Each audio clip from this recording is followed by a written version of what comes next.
कभी कभी कड़ी मेहनत के बाद भी सफलता मिलने में देरी हो जाती है। ऐसी स्थिति में धैर्य बनाए रखना चाहिए। मेहनत तो सभी करते हैं, लेकिन सफलता कुछ ही लोग हासिल कर पाते हैं। कुछ लोग लक्ष्य हासिल होने से पहले ही रास्ता बदल लेते हैं, इसी वजह से सफल नहीं हो पाते हैं। इस संबंध में गौतम बुद्ध का एक कहानी प्रचलित है। इस कहानी में सुखी जीवन और सफलता पाने के सूत्र बताए गए हैं। अगर इन सूत्रों को जीवन में उतार लिया जाए तो हम कई परेशानियों से बच सकते हैं और अपने लक्ष्य तक पहुंच सकते हैं। प्राचीन समय की बात है। एक छोटे से गांव में एक सबल नाम का लड़का रहता था।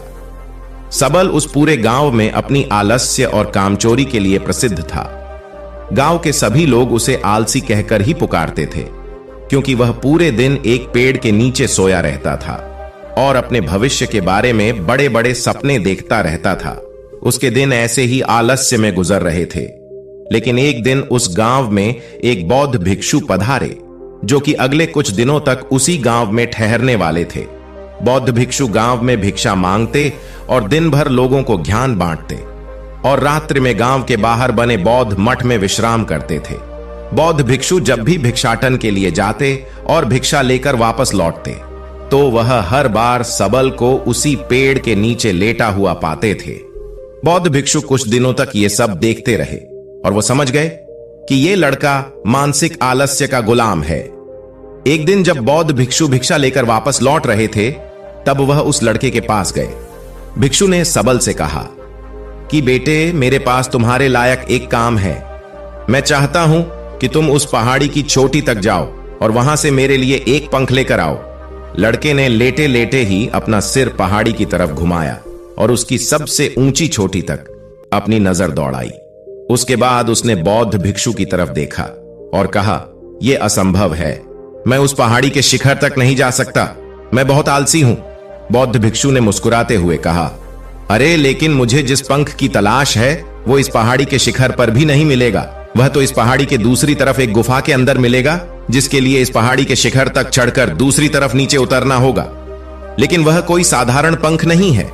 ऐसा पंख तुमने आज तक नहीं देखा होगा। वो एक बहुत ही दुर्लभ लेकिन सुंदर पंख है, जो अपनी रोशनी बिखेरता है। भिक्षु के इन बातों से उस सबल के अंदर उत्सुकता जागी। उसने आज से पहले ऐसे किसी पंख के बारे में कभी नहीं सुना था और ऐसे रोमांचक सफर के बारे में सोचकर वह अंदर से उत्साहित हो उठा। इसीलिए उसने भिक्षु की चुनौती को स्वीकार करने का निश्चय किया और वह पहाड़ी की तरफ चल पड़ा। लेकिन चढ़ाई बहुत लंबी और कठिन थी। जल्द ही लड़के का शरीर थकने लगा, सांस फूलने लगी और शरीर से काफी पसीना बहने लगा। लेकिन फिर भी उसने चलना जारी रखा। वो जैसे जैसे ऊपर चढ़ता गया, उसे प्रसन्नता और उत्साह की अनुभूति होने लगी, जिसे उसने आज से पहले कभी महसूस नहीं किया था। अंततः जब वह कड़ी मेहनत और लंबे प्रयास के बाद पहाड़ी के शिखर पर पहुंचा, तो वह पूरी तरह से थक चुका था। लेकिन वह बहुत खुश था। उसे अंदर से आत्म संतुष्टि का एहसास हो रहा था। उसके चेहरे पर योद्धा जैसी मुस्कान थी, जैसे उसने कोई युद्ध जीत लिया हो। उसने पहाड़ी के शिखर से नीचे देखा तो उसके सामने एक बहुत ही मनमोहक दृश्य था। उसने अपने अंदर एक उपलब्धि की भावना महसूस की, जो उसने आज से पहले कभी नहीं की थी। लेकिन असली चुनौती आगे थी। सबल को पहाड़ की दूसरी ओर उतरना था और उस गुफा को ढूंढना था जहां पंख के मिलने की बात कही गई थी। नीचे उतरना और भी ज्यादा मुश्किल व खतरनाक था, क्योंकि ढलान ज्यादा खड़ी थी और चढ़ाई के समय सबल कई बार लड़खड़ाया और गिरा भी था, तो वह डर भी उसके अंदर था। लेकिन भिक्षु को पंख लाकर देने के वादे की वजह से वह लगातार आगे बढ़ता रहा। काफी खोज मशक्कत और कड़ी मेहनत के बाद जब वह अंत में गुफा तक पहुंचा, तो उसने देखा कि पंख वहीं पड़ा हुआ था, जो गुफा के प्रवेश द्वार से छनकर आ रही रोशनी में चमक रहा था। उसने पंख उठाया, लेकिन उसकी सुंदरता को देखकर दुविधा में पड़ गया। वह काफी देर तक पंख को ही घूरता रहा, लेकिन फिर अचानक उसे याद आया कि अभी तो उसे वापस भी जाना है। उसने खुद की तरफ देखा, वह पूरी तरह से थक चुका था। वह चिंतित हो गया कि वह पहाड़ पर कैसे चढ़ेगा और भिक्षु तक पंख कैसे पहुंचाएगा। एक पल के लिए उसने हार मानने के बारे में सोचा, लेकिन फिर उसे वह उपलब्धि और गर्व की भावना याद आ गई जो उसने पहाड़ी के शिखर पर पहुंचने पर महसूस की थी। उसे एहसास हुआ कि उसके अंदर इस सफर को दोबारा पूरा करने की ताकत और दृढ़ संकल्प है। वह दोबारा पहाड़ी पर चढ़ने लगा। उसकी मांसपेशियों में दर्द हो रहा था, पैर कांप रहे थे, फेफड़े फटे जा रहे थे। वह कई बार लड़खड़ाकर गिर पड़ा, लेकिन उसने हार नहीं मानी। वह खुद को आगे बढ़ने के लिए लगातार प्रेरित करता जा रहा था। कठिन प्रयास और घंटों की कड़ी मेहनत के बाद अंततः जब वह बौद्ध भिक्षु के पास पहुंचा और उनके हाथों में वह पंख रखा, तो उसकी खुशी का ठिकाना ना रहा। उसे महसूस हुआ कि आज उसने अपने आलस पर काबू पा लिया है और कुछ महत्वपूर्ण करके दिखाया है। उसके चेहरे पर इतनी खुशी और संतुष्टि का भाव देखकर बौद्धिक इच्छा मुस्कुराई और बोली, बहुत बढ़िया मेरे बच्चे, आज तुमने जीवन का एक बहुत ही महत्वपूर्ण सबक सीखा है कि आलस से कोई ऐसी चीज नहीं है जिसे स्वीकार कर लिया जाए या सहन किया जाए।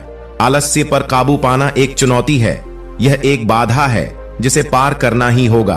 और आलस को खत्म करने के लिए तुम्हें अपना पहला कदम उठाना ही पड़ेगा, अपने लक्ष्य की ओर चलना ही पड़ेगा और तब तक चलते रहना पड़ेगा जब तक तुम अपनी मंजिल को हासिल नहीं कर लेते हैं। सबल ने भिक्षु के शब्दों की गहराई और उसके महत्व को समझते हुए हां में अपना सिर हिला दिया। आज उसे एहसास हुआ कि वह हमेशा से ही बड़ी और महान चीजों को करने में सब क्षमता होती है, लेकिन उसके आलस्य ने उसे रोक रखा था। अब वह जानता था कि उसके पास अपने रास्ते में आने वाली किसी भी बाधा को दूर करने की ताकत है। इसके बाद भिक्षु ने सबल को आशीर्वाद दिया और उस गांव से चले गए।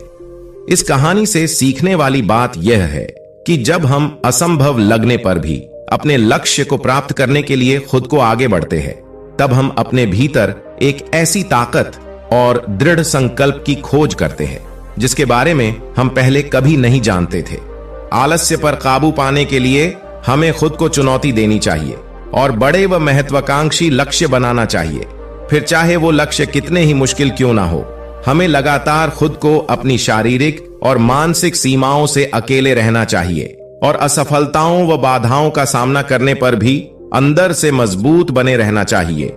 हमें अपने लिए एक नियम बनाकर और उस पर टिके रहकर अपने दैनिक आदतों और दिनचर्या में अनुशासन और निरंतरता भी विकसित करनी चाहिए। हम कुछ ऐसी अच्छी आदतें बना सकते हैं जो हमें मन न लगने पर भी ध्यान केंद्रित करने और क्रियाशील बने रहने में मदद करती है। एक और महत्वपूर्ण बात, आलस पर काबू पाने का मतलब विकास की मानसिकता विकसित करना है। इसका मतलब चुनौतियों और असफलताओं को विकास और सीखने के अवसरों के रूप में देखना है। अंत में हमें अपने आलस्य पर काबू पाने के लिए अपने आराम को छोड़कर जीवन की चुनौतियों और अवसरों को स्वीकार करना ही पड़ेगा। दोस्तों, अपने इस कहानी से क्या सीखा, हमें नीचे कमेंट बॉक्स में कमेंट करके जरूर बताएं। धन्यवाद।